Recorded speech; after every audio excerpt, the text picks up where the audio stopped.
Hello class and welcome to Group B's analysis of Johnson & Johnson, one of the most important healthcare companies in the world. We challenge ourselves to assess the dynamic alignment of Johnson & Johnson operations strategy capabilities with their marketing strategy or their winners. This was an extremely interesting analysis for our group to carry out, given that Johnson & Johnson is a company with a highly diversified portfolio within a single industry. So, who are Johnson & Johnson? Johnson & Johnson is a group of 265 companies operating in more than 60 countries and employing more than 125,000 people. In 2015, worldwide sales amount to $70 billion. 70% of their sales come from the first or second global market share position. At least half of the company's revenue come from outside the USA, showing clearly its recent globalization, with Brazil, Russia, India, and China becoming important markets. Johnson & Johnson has a history of a strong financial performance, with more than 50 consecutive years of dividend increases. Johnson & Johnson has a rich and illustrious history, which began in 1886 with three brothers, Robert, James, and Edward, founding the company in New Jersey in the US. From early products such as first aid maternity kits, the company soon became known for their efforts in disaster relief after the Galveston hurricane and San Francisco earthquake. The Band-Aid was invented by the company in 1921, the first commercial dressing which could be applied by customers themselves. We would like to draw your attention in particular to a significant milestone in 1943, which was the Credo written by Robert Wood. This remains the guiding philosophy of Johnson & Johnson to this day. In the decades after the Second World War, Johnson & Johnson expanded into the pharmaceutical sector with Levine, McNeil Laboratories, Tylenol producer, and Janssen Pharmaceuticals joining the group. Continued innovation in areas such as HIV/AIDS, expansion of the number of companies in the group, and initiatives such as Safe Kids Worldwide and United Nations Millennium Development Goals helped the company evolve to what it is today. Which is Johnson & Johnson position in the market? Well, as you can imagine, they operate in a highly regulated and competitive environment. Within its industry, Johnson & Johnson is on the top of the pharmaceutical companies, based on sales, profits, assets, and market value. According to Forbes, Johnson & Johnson is operating in the most profitable industry.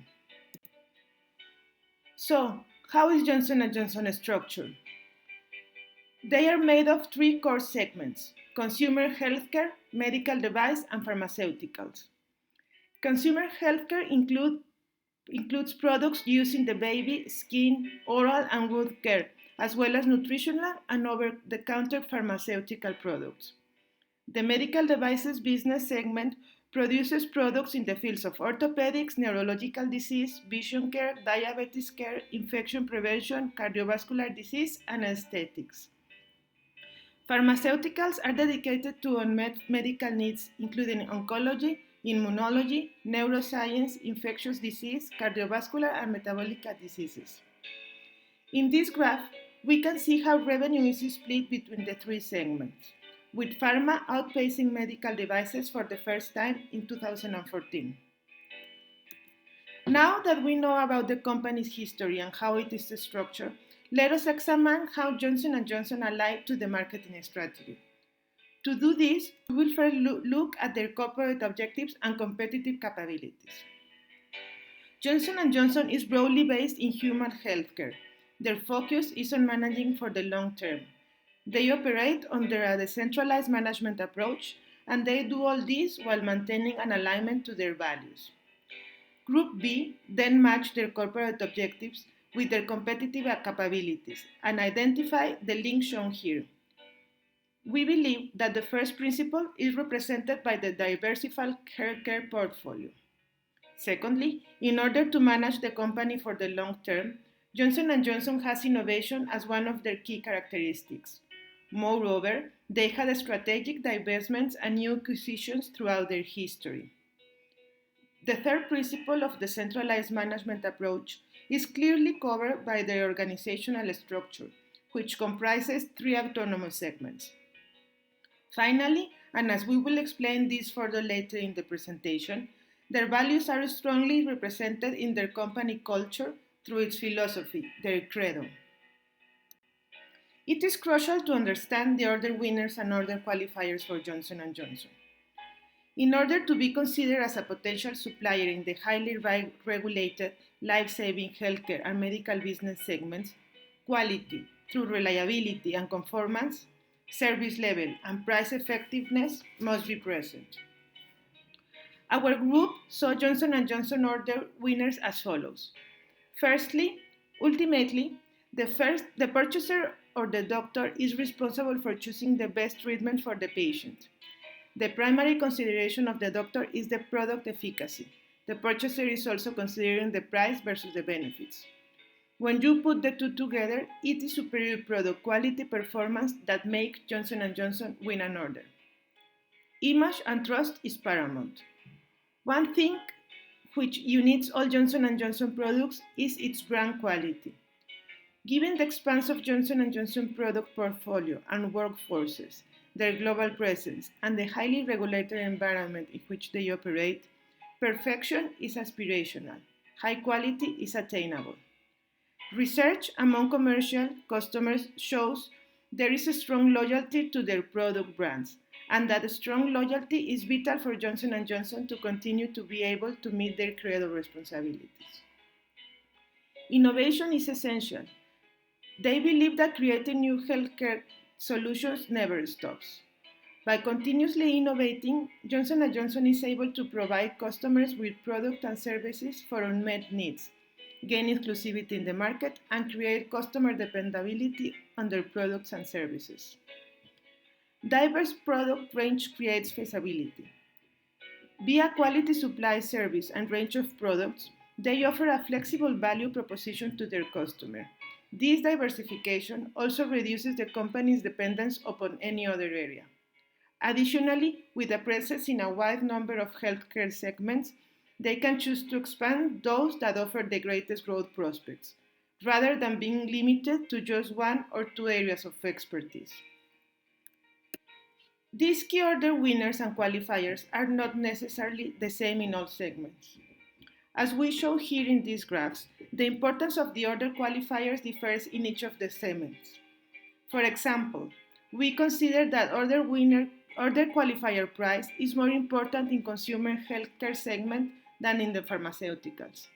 On the other hand, quality and innovation are the most critical order winners in medical devices and pharmaceuticals, while in consumer health, image is essential. Now, we would like to share with you how we believe Johnson & Johnson operation strategy competitive capabilities are designed to meet the company order qualifiers and order winners. Quality. Even if each of the members of the family of companies maintains its autonomy, the Johnson & Johnson quality policy governs all operating companies to help ensure they design, make, and deliver all products in a consistent way. Service. Johnson & Johnson is operating in a global supply chain model with consistent quality on operating system, leveraging the company's scale and technology breadth to continuously improve efficiency and effectiveness. Price. Johnson & Johnson operating system is reducing costs by divestitures of lower margin businesses, having cost reduction efforts, and strive for efficiency by deploying Six Sigma Lean and other techniques to achieve process excellences in its manufacturing operations. For image, state-of-the-art quality system and management practices are in place, including cross-company risk management. Innovation is a core component of their success. For instance, 1/4 of their global revenue comes from products introduced within the past 5 years. This translates to R&D investment, but also to other capabilities such as the ability to have fast technology transfer, quality by design, and quality engineering to create product robustness. Finally, organizational structure is enabled to ensure flexibility. As we have learned through our course, a key element of the 3 Hills framework is the transformation process. As part of this, Johnson & Johnson has a full supply chain liability. They carry full liability regardless of whether it is owned fully, manufactured, outsourced, or any other option. The Tylenol case is in the 80s is an example which we might discuss during the forum. All production processes are standardized to ensure that a product complies with its specification, and they are documented as SOP, Standard Operating Procedures. Additionally, as mentioned before, world-class manufacturing is based on Lean Six Sigma tools. Quality requirements, specification, and customer needs vary between the 3 divisions. Those are tailored per product line in order to meet and exceed these requirements where it creates value. Very briefly, the last element is the infrastructure, which we have mentioned is divided into 3 main segments. Each division is responsible for its marketing strategy, operating strategy, and its contribution to the Johnson & Johnson Corporation. Johnson & Johnson is the corporate umbrella, where the only common element shared as dogma between these 265 companies is the credo, which defines the Johnson & Johnson brand. We have mentioned the Johnson & Johnson credo throughout the presentation. So what is it? The credo is the philosophy of the company, which was created early in the company's history. It is still valid to this day and is the core of the culture of the company. It is carved in stone with their values. Values, order winners, and qualifiers are included, such as quality, service, innovation, and respect and responsibility to customer, doctors, environment, and community. As the CEO says, you cannot separate individual behavior and corporate behavior. Johnson & Johnson is a trust mark, not a trademark. Johnson & Johnson means products, but it also means solutions. All of these are included in the credo. In conclusion, and returning to our initial study question, it has been a fascinating challenge to identify a common operational strategy for this company, with its different segments and huge variety of products. The answer was more simple than we initially expected. Johnson & Johnson, as a corporate entity, does not manufacture anything and does not directly own a single product. It is rather the combination of 250 companies under 3 completely separate corporate divisions. These business entities manufacture and sell the products that their respective customers require through highly specialized expertise.